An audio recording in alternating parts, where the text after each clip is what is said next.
Okay, y'all, just wanted to show you a little camping hack that me and my friend do. She's got her van right there.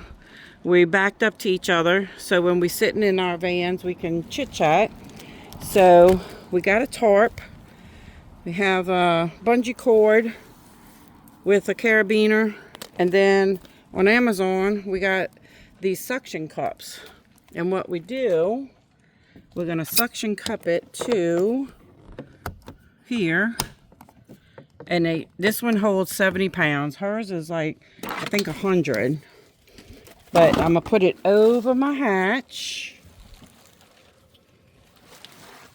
If I can do this one-handed. Let's see. I know y'all wiggling around and I'm sorry. Let's see here.